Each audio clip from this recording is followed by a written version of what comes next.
నటరవిని, నీకు ఏ గడ్డలు ఎక్కువ నువ్వు చూస్తూ ఉంటావు అండ్ ఏ గడ్డలకి ఇంపార్టెన్స్ ఏంది అసలు? అంటే నువ్వు ఏ గడ్డలకి పేషెంట్స్కి ఏం చెప్పదలుచుకున్నావు? చాలామంది మనం చూసే వాళ్ళలో ఏంటంటే చిన్న ఏంటంటే శరీరంలో ఏదన్నా ప్లేస్లో చిన్న వాపులాగా ఏదన్నా వస్తే మనకేంటంటే ఏదన్నా ఇన్ఫెక్షన్ కావచ్చు అని ట్యాబ్లెట్స్ వాడుతూ ఉంటారు.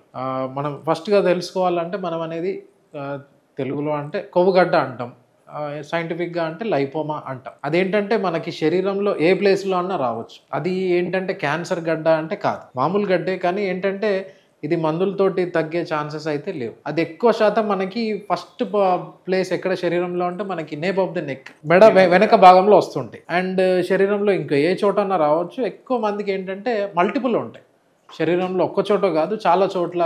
సైజెస్ అంటే ఒకటి కొన్ని పెద్దగా ఉండొచ్చు, కొన్ని చిన్నగా ఉండొచ్చు. వీటితోటి ఎక్కువ శాతం మందికి పెయిన్ ఉండదు 90%. ఒక 10% మందికి అదేదన్నా కింద దాని నాడి వ్యవస్థ మీద లేదంటే చిన్న చిన్న నర్వ్స్ మీద కంప్రెషన్ పడితే మనకి పెయిన్ కూడా ఉంటుంది. అది కూడా ఎక్కువ శాతం పెయిన్ ఎక్కడ ఉంటుంది అంటే ఈ పొట్ట భాగంలో ఉన్నా కానీ, లేకపోతే వెనక నడుము భాగం దగ్గర లాయిన్ అంటాం, ఈ ప్లేస్లో ఉన్నవి కానీ మనకి పెయిన్ఫుల్ అయ్యే ఛాన్సెస్ ఉంటాయి. వీటికి ఏమన్నా మెడిసిన్స్ కానీ లేకపోతే క్రీమ్స్ కానీ లోషన్స్ ఏమన్నా వాడితే పనిచేస్తాయి అంటే అవన్నీ మనం వాడినా కానీ ప్రయోజనం ఉండదు.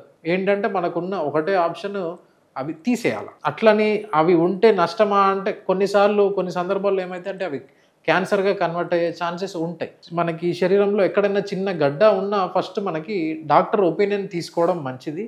దాన్ని బట్టి అది మామూలు గడ్డ లేకపోతే ఇంకేమన్నా దాంట్లో ఇప్పుడు మనకి లైపోమానే కాకుండా మనకి ఇంకా సెబేషియస్ సిస్ట్ అని లేకపోతే న్యూరోఫైబ్రోమా అని గ్యాంగ్లియా అని ఇంకా చాలా ఉంటాయి. చిన్న స్వెల్లింగ్ ఉన్నా కానీ ఫస్ట్ ఒకసారి డాక్టర్ని కన్సల్ట్ అయితే మనకి కరెక్ట్ ట్రీట్మెంట్ అనేది దొరుకుతుంది.